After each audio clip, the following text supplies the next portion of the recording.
નમસ્તે વિદ્યાર્થી મિત્રો, ધોરણ 7ની અંદર સ્વાધ્યાય 3.2 સુધી આપણે શીખ્યા હતા. હવે સ્વાધ્યાય 3.3 દેખીએ. તો એનામાં પહેલો દાખલો છે. પહેલા દાખલાની અંદર આકૃતિ આપેલી છે, તમે દેખી શકો છો. શું કહે છે? સ્વાધ્યાય 3.3 લંબ આલેખનો ઉપયોગ કરી નીચેના પ્રશ્નોના જવાબ આપો. આ આલેખ છે. આપણે આગળ છઠ્ઠામાં પણ આલેખ વિશે ભણી ગયા છે. હવે આનામાં દેખીએ, કયું પાલતુ પ્રાણી સૌથી વધુ લોકપ્રિય છે. હવે આનામાં કયું પાલતુ પ્રાણી સૌથી વધારેમાં વધારે લોકપ્રિય છે એ આપણે જોવાનું છે. તો કયું પાલતુ પ્રાણી આવશે આની અંદર સૌથી વધારે લોકપ્રિયમાં? તો તમે દેખી શકો છો કે અહીંયા આગળ એક આલેખ દોરેલો છે. આ આલેખ દોરેલો છે, બરાબર. હવે એનામાં કયું પાલતુ પ્રાણી સૌથી વધારે લોકપ્રિય છે? તો કોનો આલેખ સૌથી વધારે છે? તો જુઓ, કૂતરો તો 8, બિલાડી 10, સસલું 2, બકરી 5 અને અન્ય 3, બરાબર. તો સૌથી વધારે કોણ છે? બિલાડી. તો આનામાં જવાબ શું આવશે? બિલાડી. બિલાડી સૌથી વધારે લોકપ્રિય છે. તો અહીંયા આગળ જવાબ લખવાનો, આલેખ દોરવાનો છે તમારે લોકોએ, અને પછી જવાબ લખવાનો છે આ રીતે કે બિલાડી સૌથી વધુ લોકપ્રિય છે. બિલાડી સૌથી વધુ લોકપ્રિય છે. બીમાં શું કહે છે કે કેટલા વિદ્યાર્થીઓનું પાલતુ પ્રાણી કૂતરો છે? કેટલા વિદ્યાર્થીઓ છે એનું પ્રાણી કૂતરો છે? તો અહીંયા કેટલા વિદ્યાર્થીઓ આવશે? 8 વિદ્યાર્થીઓ. કેટલા વિદ્યાર્થીઓ આવશે? 8 વિદ્યાર્થીઓ. દેખો આલેખમાં આ કૂતરું, તો અહીંયા આગળ કેટલા છે? 8 ઉપર જાય છે, બરાબર. તો કેટલા વિદ્યાર્થીઓ આવશે? 8 વિદ્યાર્થીઓ. 8 વિદ્યાર્થીઓનું લખવાનું આ રીતે, 8 વિદ્યાર્થીઓનું પાલતુ પ્રાણી કોણ છે? કૂતરો છે, બરાબર. આ થઈ ગયું. હવે શું કહે છે કે બીજો જે આલેખ આપેલો છે અંદર, બરાબર, અંદર બીજો જે આલેખ આપ્યો છે, દેખો તમે, પ્રમાણ માપનો ઉપયોગ કરીને આપણે પ્રશ્નોના જવાબ આપવાના છે. બીજો આલેખ જે આપેલો છે, હવે બીજા આલેખમાં શું કહેવા માંગે છે કે એ પ્રશ્નોના આધારે આપણે આલેખ ઉપરથી દેખીને પ્રશ્નોના જવાબ લખવાના છે. તો શું કહે છે? 1989, 1990 અને 1992ના દરેક વર્ષમાં કેટલા પુસ્તકોનું વેચાણ થયું હશે? તો દેખીએ, 1989 કઈ યુઆરયુ 1989, પછી 1990 કઈ છે? 1990 આરયુ 1990, બરાબર. અને 1992 આ છે 1992. તો 1989માં કેટલા પુસ્તકો હશે? અહીંયા આગળ તમે દેખી શકો છો કે 200થી થોડુંક દૂર છે, આટલા ઉપર આવે છે. તો કેટલા આવશે? 180. તો 1989માં કેટલા આવશે? 180 પુસ્તકો. પછી બીજી સાલ કઈ છે? 1990. તો 1990માં કેટલા આવશે? 1990માં તમે દેખી શકો છો કે 475. અહીંયા આગળ દેખો, અર્ધ વચ્ચેથી છે આ, બરાબર. તો 400 અને 500ની વચ્ચેનો મધ્ય ભાગ કેવો કયો હશે? 475 પુસ્તકો. પછી એ જ રીતે 1992. તો 1992માં કેટલા હશે? એક્ઝેક્ટ આવશે 1992માં કેટલા? 225 પુસ્તકો. 225 પુસ્તકો. આ પહેલો પ્રશ્ન થયો. પછી બીજો પ્રશ્ન, કયા વર્ષમાં 475 પુસ્તકો વેચવામાં આવ્યા? કયા વર્ષમાં 475 વેચ્યા? દેખીએ આપણે, 475 વેચાયેલા. તો 475 પુસ્તકો કયા કયા વર્ષમાં વેચાયા? તો એક તો 1990માં 475 વેચાયા, 475 પુસ્તકો 1990. પછી બીજી કઈ સાલ આવશે? 1990. પછી 1990માં વેચાયા, 1990માં વેચાયા. બીજો પ્રશ્ન શું કહે છે? કયા વર્ષમાં 225 પુસ્તકો વેચાયા? તો 225 કયા વર્ષમાં આવશે? આગળ જ આપણે લખ્યો છે જવાબ. કયા વર્ષમાં 225 વેચાયા? તો 1992માં. તો અહીં લખાય 225 પુસ્તકો કયા વર્ષમાં વેચાયા? 1992માં વેચાયા, બરાબર. પછી ત્રીજો પ્રશ્ન શું કહે છે? કયા વર્ષમાં 250 કરતાં ઓછા પુસ્તકો વેચાયા હતા? કયા વર્ષમાં 250થી ઓછા આવશે? તો 250થી ઓછું હોય એવું કયું વર્ષ છે આનામાં? 1992 1992 में કેટલા છે 225 તો શું આવશે જવાબ આનામાં 1992 માં 225 કરતાં ઓછા પુસ્તકો વેચાયા બરાબર આગળ ચોથો પ્રશ્ન 1989 માં વેચાયેલા પુસ્તકોની સંખ્યાનો અંદાજ કેવી રીતે કાઢી શકાય તે સમજાવો 1989 નો અંદાજ કેવી રીતે કાઢશો તો અહીંયા ઘડી વર્ષના સ્તંભની ઊંચાઈ 200 પુસ્તકો છે બરાબર કયા વર્ષમાં 1989 માં 1989 માં કેટલા છે 200 પુસ્તકો છે બરાબર 1989 માં તો 1989 માં 200 પુસ્તકો છે તો ઓછી દર્શાવી છે એનામાં તો 1989 ના વર્ષમાં કેટલા પુસ્તકો વેચાયા 180 પુસ્તકો વેચાયા છે અહીંયા અડધું થાય છે એટલે કેટલા પુસ્તકો છે 180 તો અહીંયા પ્રશ્ન શું પૂછ્યો છે કયા 1989 માં વેચાયેલ પુસ્તકોની સંખ્યાનો અંદાજ કેવી રીતે કાઢી શકાય તો કેટલા આવશે 1989 માં 1989 માં ફક્ત 180 પુસ્તકો વેચાયા બરાબર હવે દાખલા નંબર 3 તો દાખલા નંબર 3 માં શું કહે છે કે જુદા જુદા 6 ધોરણના વિદ્યાર્થીઓની સંખ્યા નીચે દર્શાવેલી છે આ માહિતીને લંબ આલેખ સ્વરૂપે દર્શાવો તો હવે આપણે લંબ આલેખ દોરવાનો છે તો એક લંબ આલેખ દોરું છું અહીંયા આગળ તમે દેખો લંબ આલેખ કેવી રીતે દોરાય દરેક જણે નોટમાં વ્યવસ્થિત પેન્સિલથી લંબ આલેખ દોરવાનો છે બરાબર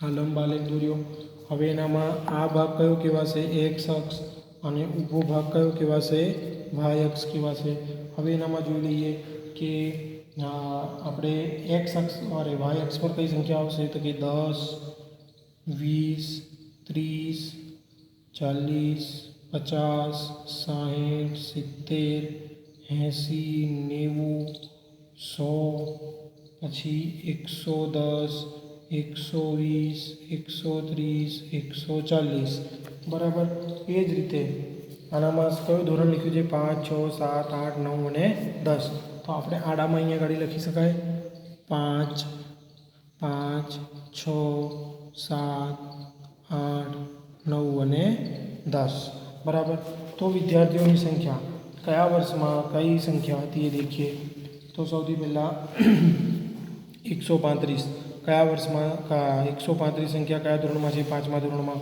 તો અહીંયા આગળ 135 કઈ છે આર્યુ 130 31 32 33 34 35 તો ત્યાંથી આપણે અધવચ્ચેથી અડધો ભાગ એનો અડધો ભાગ તો આ થઈ ગયું તમારું 135 બરાબર એ જ રીતે છઠ્ઠા ધોરણમાં કેટલા છે 120 તો એક્ઝેક્ટ 120 ઉપર આવશે છઠ્ઠું ધોરણ આ આવી ગયું તમારું છઠ્ઠું ધોરણ છઠ્ઠા ધોરણમાં કેટલા આવશે 120 પછી સાતમું ધોરણ કેટલા છે 95 તો સાતમા ધોરણમાં 80 80 ને 5 85 ને 5 90 90 ને 5 95 તો આ થઈ ગયું તમારું સાતમા ધોરણમાં 95 બરાબર પછી એ જ રીતે આઠમા ધોરણમાં કેટલા છે 100 છે તો ડાયરેક્ટ 100 ઉપર જ લઈ જઈશું આને તો આપણે બરાબર નિશ્ચિત સંખ્યા છે કોઈ વચ્ચેનો ભાગ નથી એટલે કેટલા આવશે આઠમા ધોરણમાં 100 આવશે એ જ રીતે નવમા ધોરણમાં બી 90 છે તો એમાં પણ નિશ્ચિત ભાગ જ આવશે કેટલા આવશે 90 નવમું ધોરણ 90 થોડુંક આગળ પાછળ થઈ ગયું છે મારાથી પછી 10મા ધોરણમાં કેટલું આવશે 80 તો આવશે એક્ઝેક્ટ અહીંયા ગાડી 80 બરાબર હવે આની અંદર પ્રશ્નોના જવાબ આપ્યા છે પહેલો પ્રશ્ન આપ્યા છે શું કીધું છે તમે પ્રમાણ માપ કેવી રીતે પસંદ કરશો તો પ્રમાણ માપ શોધવા માટે શું કરવું પડશે આપણને તો અહીંયા આગળ જે આપી છે સંખ્યા સૌથી વધુ વિદ્યાર્થીની સંખ્યા કેટલી છે 100 ને સૌથી વધારે વિદ્યાર્થીઓની સંખ્યા કેટલી છે 135 છે જે 140 કરતાં ઓછી છે તેથી આપણે પ્રમાણ માપ કઈથી લઈશું 0 થી 40 સુધી પસંદ કરીશું જે ઓછું નથી કે વધારે પણ નથી તો એક એકમ બરાબર કેટલા લેવા પડશે 10 વિદ્યાર્થીઓનું પ્રમાણ માપ એક આ રીતે લખવાનું એક એકમ બરાબર 10 વિદ્યાર્થીઓનું પ્રમાણ માપ બરાબર પછી બી શું કહે છે નીચેના પ્રશ્નોના જવાબ આપો. બરાબર, એટલે આ બે પ્રશ્નોના જવાબ આપવાના છે. એનામાં પહેલો પ્રશ્ન છે શું કે જે કયા ધોરણમાં સૌથી વધુ વિદ્યાર્થીઓ છે અને સૌથી ઓછા? તો કયા ધોરણમાં સૌથી વધારે વિદ્યાર્થીઓ છે? તો કયા ધોરણમાં છે? 5મા ધોરણમાં. 5મા ધોરણમાં સૌથી વધારે વિદ્યાર્થીઓ છે. લખીએ 5મા ધોરણમાં સૌથી વધુ વિદ્યાર્થીઓ છે. અને કયા ધોરણમાં સૌથી ઓછા કયા ધોરણમાં છે? તો કયા ધોરણમાં આવશે? અહીં ગાડી આલેખમાં દેખીએ 10. કયા ધોરણમાં આવશે? 10મા ધોરણમાં સૌથી ઓછા વિદ્યાર્થીઓ છે. 10મા ધોરણમાં સૌથી ઓછા વિદ્યાર્થીઓ છે. બરાબર. હવે આગળનો પ્રશ્ન શું કહે છે? ધોરણ 6 અને ધોરણ 8ના વિદ્યાર્થીની સંખ્યાનો ગુણોત્તર શોધવાનો છે. તો ધોરણ 6 અને 7નો ગુણોત્તર શોધીએ. તો ધોરણ 6નો ગુણોત્તર કેટલો? ધોરણ 6માં કેટલા વિદ્યાર્થીઓ છે? 120 વિદ્યાર્થીઓ છે. તો ધોરણ 6માં 120 અને ધોરણ 7માં કેટલા છે? ધોરણ 6 અને ધોરણ 8 કીધું છે. તો ધોરણ 8માં કેટલા વિદ્યાર્થીઓ છે? દેખીએ આલેખમાં તો 100 છે. બરાબર. તો આનો ગુણોત્તર શોધવો હોય આપણે તો શું કરવું પડે? 120ના છેદમાં કેટલા કરી દેવા પડશે? 100. બરાબર. 0 0 જતી રહી. બરાબર. હવે અહીંયા ગાડી શું થશે? 4 ગુણોત્તર શોધવાનો છે. હવે ઉપર નીચેની સંખ્યા ઉડાડવાની છે. તો કેવી રીતે ઉડાડવી પડશે? તો દેખો 2 દુ 4 અને 4 તરી 12. બરાબર. નીચે 10 છે તો 5 ગુણ્યા 2 કરી દઈએ. આ રીતે છૂટા પાડી દઈએ. બરાબર. હવે 5 ગયા. હવે તો કોઈ ઉડશે નહીં. તો 3 દુ 6 અને 5ના 5. તો ગુણોત્તર કેટલો આવશે? 6:5. આ એનો ગુણોત્તર. આગળ દાખલા નંબર 4. શું કહે છે?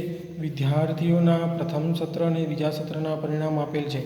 યોગ્ય પ્રમાણમાં માપ લઈ દ્વિલંબ આલેખ દોરો અને નીચેના પ્રશ્નોના જવાબ આપો. દ્વિલંબ આલેખ એટલે શું કે એકની અંદર જ બે આલેખ દોરવાના છે આપણે. બરાબર. એકમાં જ આપણે બે આલેખ દોરવાના છે. તો હું આલેખ અહીંયા ગાડી દોરું છું. તમારે લોકોએ પણ તમારી નોટમાં પેન્સિલથી દોરવાનો રહેશે. આ આલેખ દોરું છું અહીંયા ગાડી.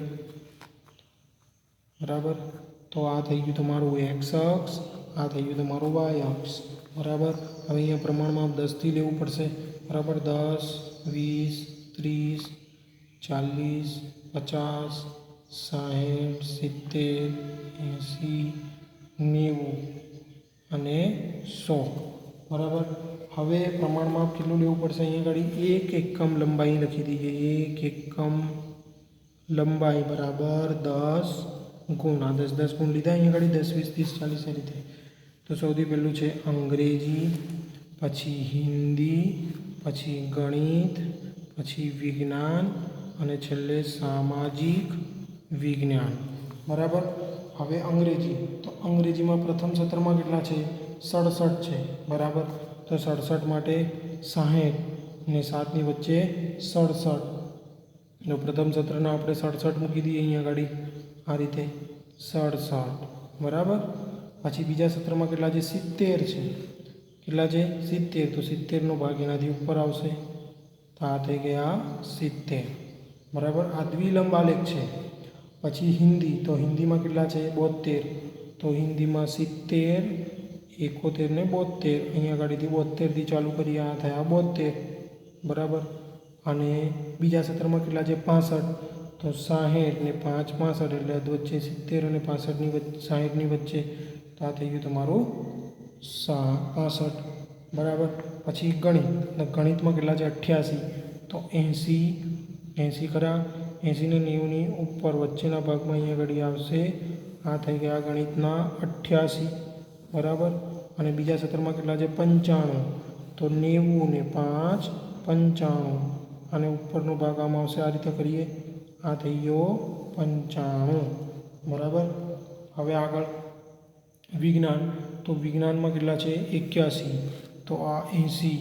બરાબર. અને આ 81 થોડુંક ઉપર લઈએ તો તો વિજ્ઞાનમાં થઈ જાય છે તમારા 81 ગુણ, બરાબર. આ 81 થયા. હવે બીજા સત્રમાં કેટલા છે? 85 ગુણ છે. તો આ 80ની ઉપર બીજા 5 લઈએ, 80 અને 90ની વચ્ચે, તો આ થઈ ગયું 85, બરાબર. પછી સામાન્ય વિજ્ઞાન, એનામાં છે પહેલા સત્રમાં 73, તો 70, 71, 72, 73 વચ્ચેથી લઈએ તો આ થઈ ગયું 73, બરાબર. અને 75, તો 70 અને 75ની વચ્ચેનો ભાગ લઈએ તો આ થઈ જાય થોડુંક ઉપર 75. આ રીતે તમારે આલેખ પોથીમાં દોરવાનું હશે. હવે પ્રશ્નોના જવાબ છે. એમાં પહેલો પ્રશ્ન શું કહે છે? વિદ્યાર્થીઓએ કયા વિષયના દેખાવમાં સૌથી વધુ સુધારો કર્યો? કયા વિષયમાં સૌથી વધુ સુધારો કર્યો? તો એ કેવી રીતે આપણને ખબર પડશે સુધારો સૌથી વધારે કર્યો? તો જુઓ, અંગ્રેજી છે પહેલું, બરાબર. તો અંગ્રેજીમાં 70માંથી તમે 67 બાદ કરી દો તો કેટલા રહેશે? 3 રહેશે, બરાબર. તો અહીંયા 3 માર્ક વધારે આવ્યા. એ જ રીતે 72માંથી તમે 65 બાદ કરશો, બરાબર, તો કેટલા રહેશે? -7. તો અહીંયા આગળ 7 માર્ક ઓછા થઈ ગયા. એ જ રીતે તમે 88 હતા અહીંયા આગળ અને અહીંયા 95 છે, તો 95માંથી 88 બાદ કરી દેશો તો કેટલા થઈ જશે? 7. તો અહીંયા 7 માર્ક વધ્યા, બરાબર. અહીંયા આગળ તો 4 જ માર્ક વધે છે, અહીંયા આગળ 2 જ માર્ક વધે છે. તો કયા વિષયમાં સૌથી વધારે સુધારો કર્યો? ગણિત. તો જવાબ શું આવશે અહીંયા આગળ? ગણિત વિષયમાં. ગણિત વિષયમાં દેખાવ સૌથી વધુ સારો કર્યો, બરાબર. પછી બીજો દાખલો, કયા વિષયમાં સૌથી ઓછો સુધારો થયો છે? કયા વિષયમાં સૌથી ઓછો સુધારો? અહીંયા આગળ દેખો તમે 70 અને 73 છે, સોરી 73 અને 75 છે. તો 75માંથી 73 બાદ કરીએ તો 2 જ માર્ક વધે છે ખાલી. અહીં કેટલા માર્ક વધ્યા છે? 2 જ માર્ક. બાકી બધે તો 5-6 વધ્યા છે. બાકી અહીંયા કેટલા વધ્યા છે? 2 જ માર્ક. તો જવાબ શું આવશે? સામાજિક વિજ્ઞાન. સામાજિક, અહીં લખવાનું આ રીતે, સામાજિક વિજ્ઞાનમાં સૌથી ઓછો સુધારો થયો, બરાબર. ત્રીજું, શું કોઈ વિષયમાં દેખાવ નીચો ગયો છે? કયા વિષયમાં દેખાવ નીચો ગયો છે? તો જોઈએ, કયા વિષયમાં સૌથી ઓછા માર્ક થયા છે? તો આમાં તો 2 જ માર્ક ઘટ્યા છે, આમાં 4 માર્ક વધ્યા છે, આમાં 7 માર્ક વધ્યા છે. આનામાં દેખો 72માંથી 65 બાદ કરી દઈએ તો કેટલા રહેશે? -7. તો હિન્દી વિષયમાં 7 માર્ક ઘટ્યા છે, બરાબર. તો જવાબ શું આવશે? અહીંયા આગળ કોઈ વિષયમાં દેખાવ નીચો ગયો છે તો શું લખીશું? હા, હિન્દી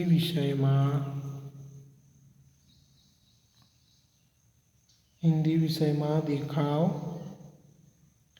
નીચે ગયો છે. આ રીતે પ્રશ્નોના જવાબ પણ તમારે લખવાના રહેશે. હવે દાખલા નંબર 5 જે છે ને એ તમને જાતે આવડી જાય એવો છે. માહિતી એકઠી કરવાની છે. આ માહિતી અહીંયા આગળ આપેલી છે, બરાબર. અને એ માહિતીના આધારે તમારે કરવાનું છે. તો 5મો અને 6મો બંને દાખલા તમને આવડી જાય એવા છે.